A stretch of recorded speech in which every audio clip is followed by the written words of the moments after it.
Have you ever wondered what would happen if the world woke up tomorrow to a zombie apocalypse? We're not talking about movies or video games, but about what could happen in real life if such an infection were to spread.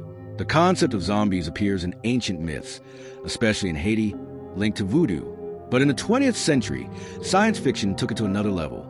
Infected human beings without conscience, with only one instinct to devour. Now, how realistic would such a scenario be? Some scientists say that a zombie infection could occur if a virus mutated and attacked the brain, something similar to rabies, but much more aggressive. Fungi like Ophiocordyceps already exist in nature, which controls insects and turns them into biological slaves.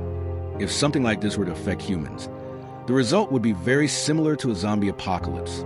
Day 1, the outbreak. 1 infected person in a hospital. Then 2, then 10. The spread would be so rapid that governments wouldn't have time to react. First weeks, chaos. The largest cities would collapse. Transportation, energy, communication. Everything would collapse. The fear would be worse than the infection itself. Months later, survival.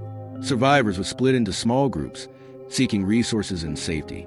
Empty supermarkets, the disappearance of law, and the constant danger of zombies and other humans. The United States and Europe would be the first to fall.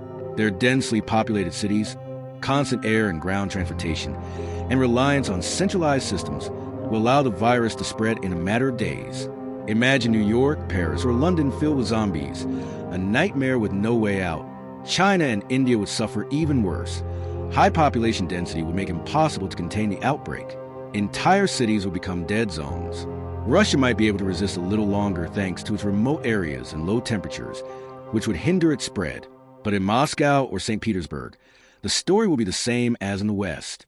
Latin America and Africa would have an advantage in rural areas, lower density and greater contact with nature. However, their major capital cities would fall quickly. Remote islands, such as Iceland, New Zealand, or some in the Pacific, would likely be the safest places. Natural isolation and low population would reduce the risk. Mountainous or jungle regions would also offer a chance, provided the group could produce food and defend itself.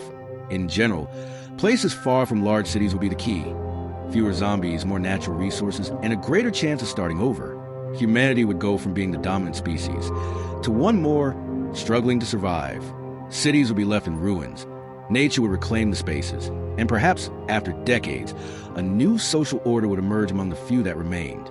A zombie apocalypse may sound like a fantasy, but it actually forces us to think, how prepared are we for a global catastrophe? This we still don't know.